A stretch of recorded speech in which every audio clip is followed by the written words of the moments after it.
আপনারা যে বিষয়গুলো দেখতে পাচ্ছেন খুবই অল্প বিষয়, যা মিডিয়াতে আসছে এগুলো দেখছেন। আগের তুলনায় আইন শৃঙ্খলার ইন্ডিকেটরগুলো যদি আপনারা ভালোভাবে বিশ্লেষণ করেন তাহলে বেশিরভাগ ক্ষেত্রেই আইন শৃঙ্খলা আগের থেকে স্থিতি অবস্থায় আছে বা কিছুটা ভালো হয়েছে। আমরা দিন রাত সর্বদা নিরলসভাবে আইন শৃঙ্খলা উন্নয়নের জন্য কাজ করে যাচ্ছি। আইন শৃঙ্খলা উন্নয়ন শুধুমাত্র সেনাবাহিনীর একার দায়িত্ব নয়, এখানে অন্যান্য আইন শৃঙ্খলা বাহিনীরও দায়িত্ব রয়েছে। সকলে মিলে সমন্বিতভাবে আমরা কাজ করলে আইন শৃঙ্খলা আরো অচিরেই উন্নত হবে বলে আমরা আশা করছি। একটি স্পর্শকাতর বিষয়, আমরা বাংলাদেশ সেনাবাহিনী দেশের নিরাপত্তা বিঘ্নিত কোনো কাজে বাংলাদেশ সেনাবাহিনী সম্পৃক্ত হবে না। আর্মির সাথে আমাদের সরাসরি কোনো যোগাযোগ নেই। আপনারা যেটা গণমাধ্যমে দেখেছেন সেটা সঠিকতা বা বস্তুনিষ্ঠতা নিয়ে যথেষ্ট বিবেচনার দাবি রাখে, তাদের সাথে আমাদের সরাসরি কোনো যোগাযোগ নেই। অফিসার্স অ্যাড্রেস, সেনাবাহিনী প্রধান যে কোনো সময় অসময়ের সময় অফিসার সৈনিকের সাথে কথা বলে থাকেন, দিক নির্দেশনা দিয়ে থাকেন।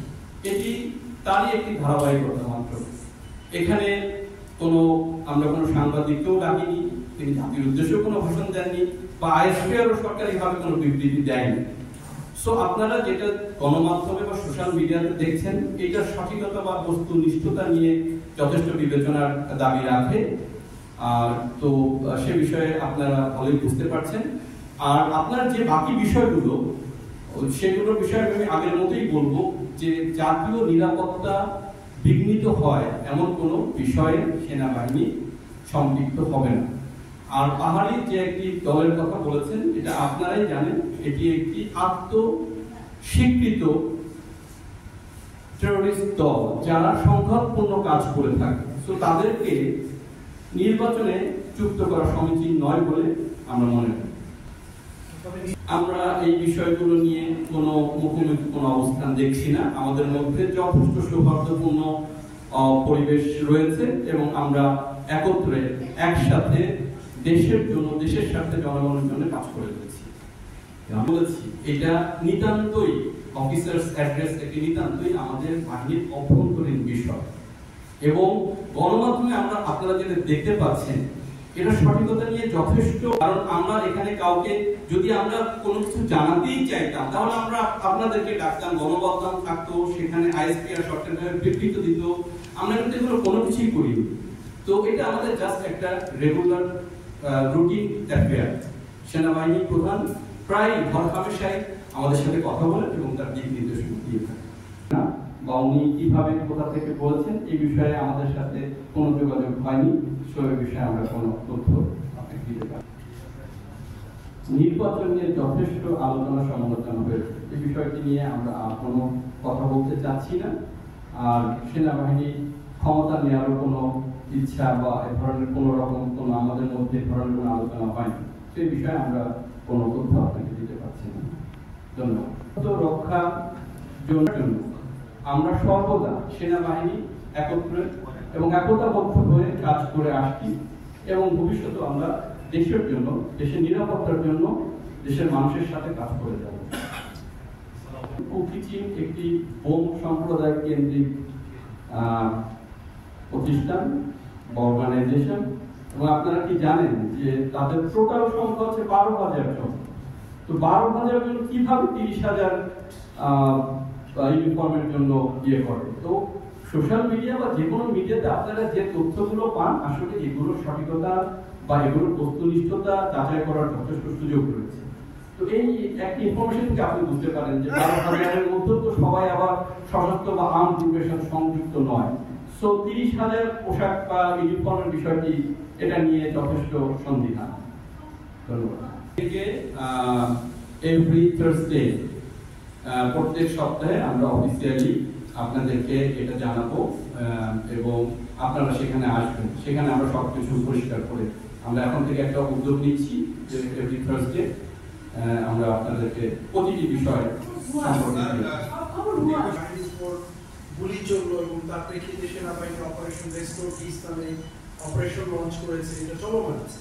তো অবশ্যই তাদের যে অস্ত্র নিয়ে তাদের যে মুভমেন্ট বা তাদের যে কর্মকাণ্ড উদ্বেগের, সেই প্রেক্ষাপটে 30,000 ইউনিফর্ম হঠাৎ করে একটা জায়গায় খুঁজে পাওয়া নিশ্চয়ই এটা উদ্বেগের বিষয়। আমরা বিষয়টি আমলে নিয়েছি। একটা সেম ডে আপনাদেরকে বলতে চাই, এটা পাওয়ার পরে আমি কথা বলেছি 24 ডিভিশনের সঙ্গে। বম কমিউনিটি, আমরা জানি কেএনএ মূলত বম কমিউনিটি ভিত্তিক একটা সংগঠন। তাদের সাথে হয়তো আরো ওনারা একটু ওয়েট করে এটার ব্যাপারে এটা কি বস্তুনিষ্ঠ নয় কিনা সংবাদটি। আমি অবশ্যই বলবো যে সংবাদটি বস্তুনিষ্ঠ, বিকজ এটা তথ্য নিউজ পেপারে এসে উইথ ফটোগ্রাফস। যেটা আমি বলতে চেয়েছি যে কেএনএ অস্ত্রের ব্যবহার আমরা দেখেছি পার্বত্য চট্টগ্রামে। আমাদের আমি যদি ভুল না করে থাকি বাইনাও আমাদের কয়েকজন সেনা সদস্য, এক্সাক্ট সংখ্যাটা আমার মনে নেই, অলরেডি কেএনএ যারা আক্রান্ত হয়েছে মৃত্যুবরণ করেছে, অনেক আহত হয়েছে। তো সেই প্রেক্ষাপটে নিশ্চয়ই এটা একটা ভালো খবর নয়। সো যেই 30,000 ইউনিফর্মের ছবিটা আমরা পেয়েছি, সাথে সাথে আমি ব্যক্তিগতভাবে কথা বলেছি যে এটা আসলে ব্যাপারটা কি, এটা অবশ্যই আমাদেরকে জানতে হবে যে এই ইউনিফর্মটা আসলে কেএনএ বা কাদের জন্য তৈরি করা। আমরা সেটা খুঁজে দেখার চেষ্টা করছি, ডিভিশন অলরেডি কাজ করছে। একটা জিনিস আপনাদেরকে বলতে চাই যে কেএনএ বম ভিত্তিক একটা সংগঠন, তাদের সঙ্গে হয়তো অন্যদের সম্পৃক্ততা হয়ে থাকতে পারে পরবর্তী সময়গুলোতে। টোটাল বম কমিউনিটির জনবল হচ্ছে 12,000। সেই 12,000-এর মধ্যে ছোট বাচ্চা, আবার বৃদ্ধ বৃদ্ধ সবাই শামিল। সেক্ষেত্রে এই 30,000 ইউনিফর্মে কেএনএ কিনা সেটা অবশ্যই খুঁজে দেখার সুযোগ আছে।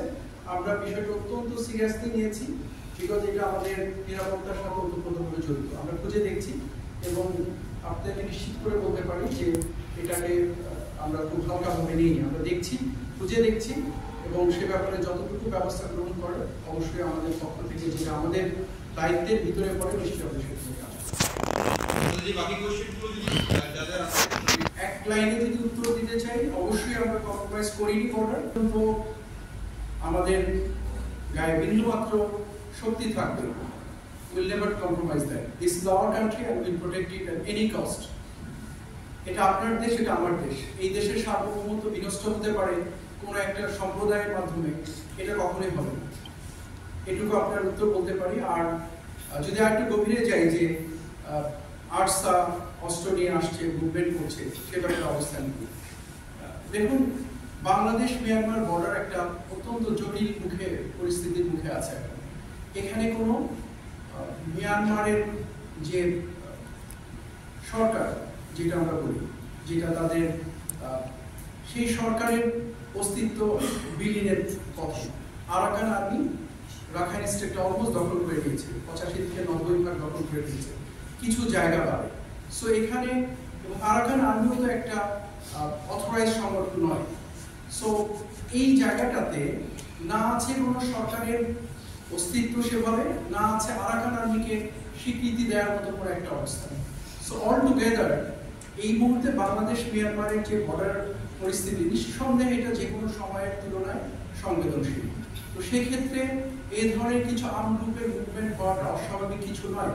বাট তার মানে এই নয় যেটাকে আমরা স্বীকৃতি দিব বা এটাকে আমরা দেখেও না দেখার ভান করবো বা এটার ব্যাপারে আমরা পদক্ষেপ গ্রহণ করবো।